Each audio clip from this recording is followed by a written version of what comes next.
Fala pessoal, Leonardo aqui, sejam bem-vindos ao canal Include.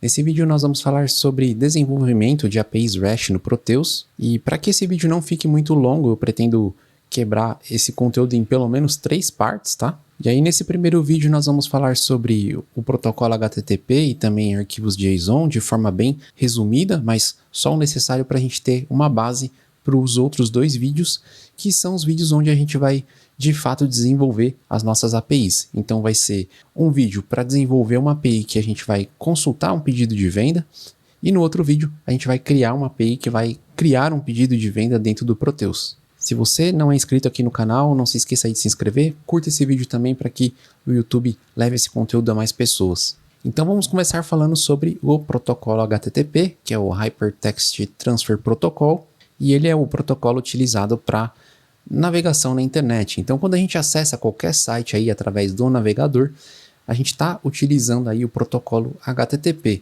A gente não precisa se aprofundar no detalhe de como funciona o protocolo HTTP, mas é importante que a gente conheça alguns recursos do protocolo, porque nós vamos fazer uso desses recursos quando a gente desenvolver a nossa API. Então vamos começar falando sobre os headers. Quando a gente faz uma requisição HTTP, quando a gente digita ali o endereço na barra de endereço do nosso navegador, a gente tem ali a troca de informação entre cliente e servidor. E nessa troca de informação, algumas informações vão no cabeçalho da requisição, que são os headers. Eu estou até aqui com o Postman aberto, porque através dele vai ficar mais claro o que são esses headers. São informações que o cliente envia para o servidor. Então a gente faz uso dessas informações quando a gente desenvolve uma API.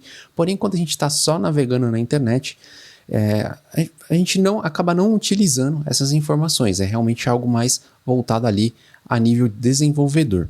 Então a gente passa informações para o servidor.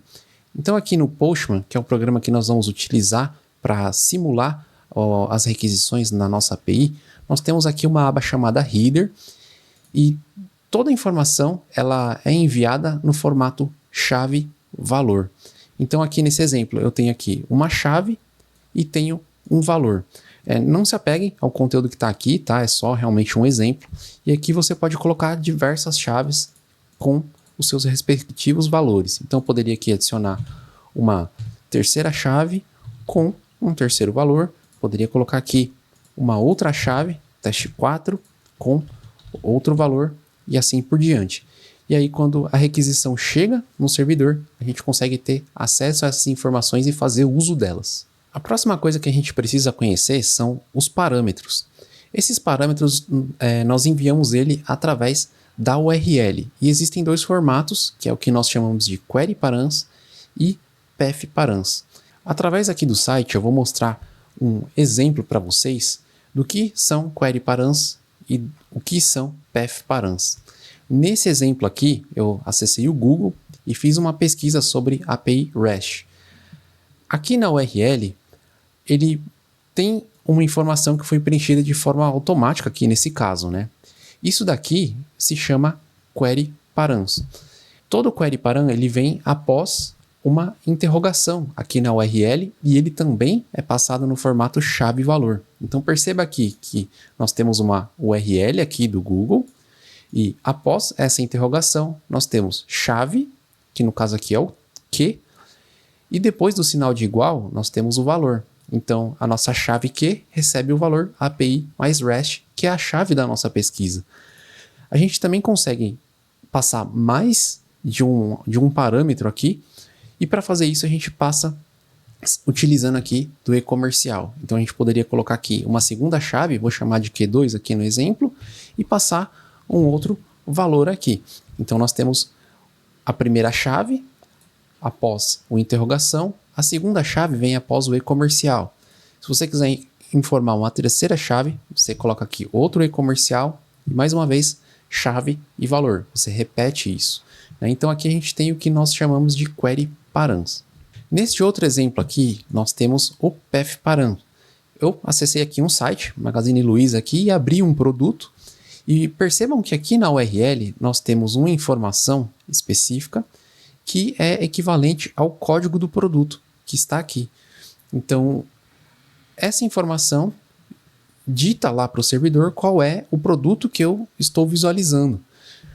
E a gente consegue fazer uso dessa informação também quando a gente desenvolve a nossa API REST. A diferença aqui é que essa informação ela não vem no formato chave-valor. Aqui a gente só passa o valor. E vocês perceberam aqui que não tem a sintaxe, né? É diferente. E ela é separada por barras. Então, toda vez que essa informação for enviada para o servidor, ela tem que sempre vir na mesma posição. E essas posições, na nossa URL, elas são definidas pelas barras. Então aqui nós temos a URL base aqui do site, no caso do Magazine Luiza, e temos uma barra. Dentro dessa primeira barra, nós temos a primeira posição do nosso path_param. Após a barra, nós temos a segunda posição e aqui a terceira posição, que é onde está o código do produto. E assim por diante. Toda vez que a gente for enviar essa informação, ela tem que estar sempre na mesma posição para que a gente consiga capturar essa informação dentro da nossa API e fazer uso dela.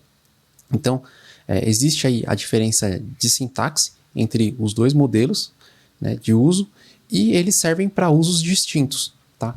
O query param, geralmente ele é utilizado para fazer filtros. Então a gente passa aqui uma informação e a gente espera que o servidor retorne um volume de informação maior.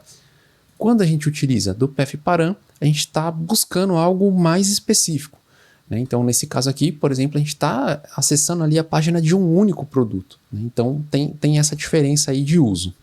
Um ponto importante, um ponto de atenção, tá? As URLs, elas possuem um limite de tamanho, que se eu não me engano está ali em torno de 2.000 a 2.500 caracteres. Eu não sei exatamente a informação, então se você está assistindo esse vídeo e conhece essa informação, deixa aí nos comentários para que seja uma informação mais precisa, mas sempre se atentem aí a esse limite de caracteres, tá? Caso você enfrente algum problema, dê atenção ao tamanho da URL também. Agora que nós falamos aqui dos parâmetros, nós também precisamos falar dos métodos HTTP. Voltando aqui no Postman, vocês vão observar que ao lado da nossa URL, nós temos aqui escrito post. Então, se eu clicar aqui, ele traz aqui para a gente os métodos do protocolo HTTP. O Proteus suporta 4, tá? Que é o GET, POST, PUT e o DELETE. Tá? Os demais métodos a gente não vai fazer uso. É comum ter o uso do método PET quando a gente fala de APIs REST, mas no Proteus ele ainda não suporta o método PET. A gente vai fazer uso, a gente só vai conseguir utilizar, no caso, esses 4 métodos que eu citei. O que significa a utilização desses métodos? Significa que a gente pode chamar uma mesma URL e realizar processos diferentes quando a requisição é feita. Então, eu posso chamar a URL para fazer um GET, buscar uma informação no servidor. Eu posso chamar essa mesma URL para fazer um POST, que é quando a gente envia alguma informação no servidor, mas ali na intenção de criar algo, né? Então, quando eu chamar um POST, significa que eu quero criar alguma informação dentro do Proteus. A gente pode utilizar o PUT através da mesma URL, só que dessa vez a gente envia informação para alterar alguma informação que já existe ali no Proteus. E a gente também consegue utilizar o DELETE, que, como o nome já diz, servirá para excluir alguma informação que já está lá no Proteus. Nos próximos vídeos nós vamos desenvolver 2 APIs, né? Então a gente vai utilizar do GET para buscar um pedido de venda e vamos utilizar o método POST para criar um pedido de venda. E eu acredito que esses 2 métodos aqui, eles já têm uma boa base para que você consiga desenvolver APIs utilizando PUT e o DELETE também. Agora vamos falar sobre os arquivos JSON. Aqui eu tenho um exemplo, aqui no Postman mesmo. Vou clicar aqui nessa aba Body e nós temos aqui um arquivo JSON. Eu vou até apagar essa informação aqui para ficar mais fácil da gente explicar.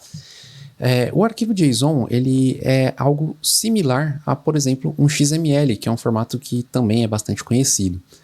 A diferença entre eles é justamente a sintaxe, tá? Então, o arquivo JSON ele consegue carregar a mesma quantidade de informação que um arquivo XML, porém num tamanho menor. Ou seja, se o tamanho do arquivo é menor, o tráfego dele através da internet ou através da sua rede, ele acaba sendo mais rápido porque o arquivo é menor. O JSON é a sigla para JavaScript Object Notation, né? Então ele herda aí a sintaxe do JavaScript, porém a gente não precisa conhecer o JavaScript para poder entender um arquivo JSON. Tá? Basicamente ele funciona da seguinte forma: ele começa com chaves e se encerra com chaves, e todo o conteúdo desse arquivo está dentro dessas chaves.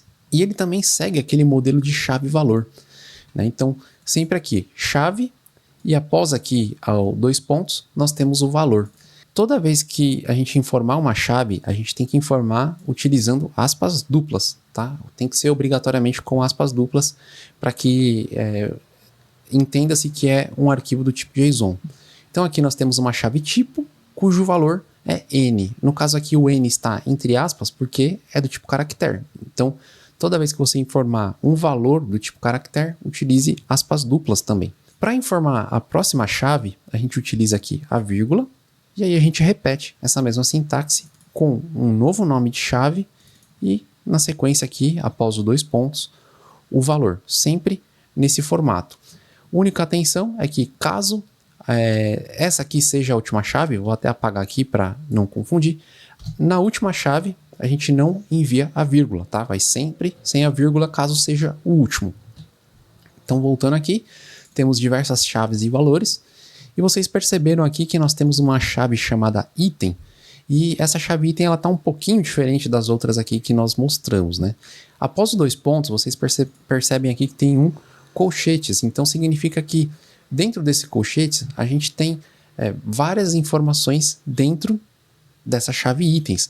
Ela funciona como se fosse o array dentro ali do nosso código ADVPL. Então, em itens, nós temos basicamente um mini arquivo JSON aqui dentro. Percebe que ele abre com chaves, se encerra com as chaves, e dentro a gente tem de novo esse conteúdo no formato chave e valor. Aqui a gente tem um conteúdo do tipo numérico, então percebam que a gente não passa ali entre aspas, a gente digita o valor direto, né? Então esse 350 é numérico, esse 501 é do tipo caractere. Então aqui a gente tem um item que é representado por esse trecho aqui.